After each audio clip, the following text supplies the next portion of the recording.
Assalamualaikum warahmatullahi wabarakatuh.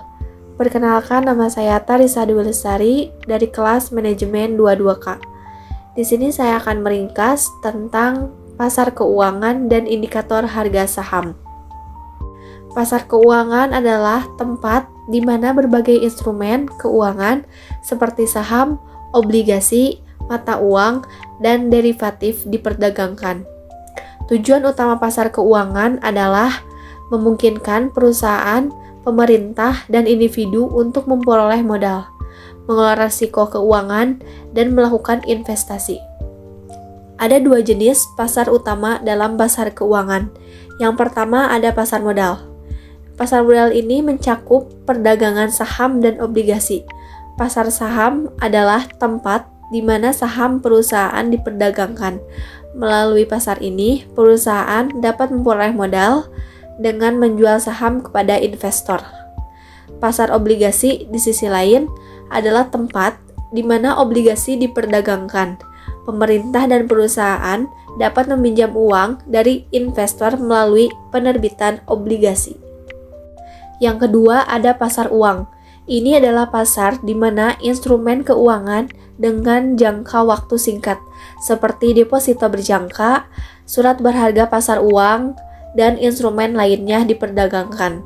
Pasar uang memungkinkan perusahaan untuk mendapatkan sumber pendanaan jangka pendek dan memberikan investor tempat untuk menginvestasikan uang mereka dalam instrumen dengan likuiditas tinggi. Selain itu, pasar keuangan juga melibatkan lembaga keuangan seperti bank, perusahaan asuransi, perusahaan investasi, dan bursa saham yang berperan dalam fasilitasi perdagangan dan alokasi modal. Pasar keuangan memiliki peran penting dalam menggerakkan ekonomi global, mengalokasikan sumber daya ke tempat yang paling efisien, dan memberikan kesempatan bagi individu dan entitas untuk mencapai tujuan keuangan mereka. Indikator harga saham.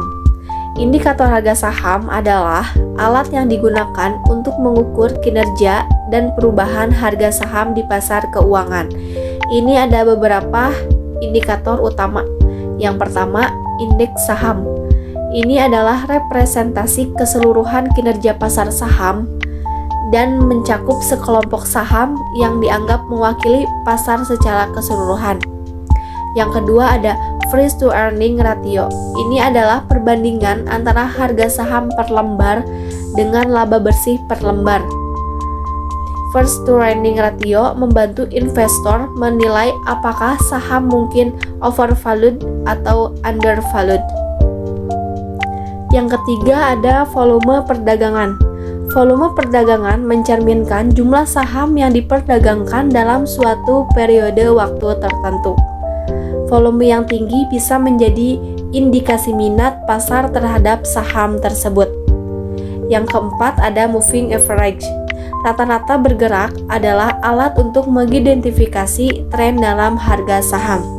Ada berbagai jenis rata-rata bergerak, termasuk rata-rata bergerak sederhana atau SMA dan rata-rata bergerak eksponensial atau EMA.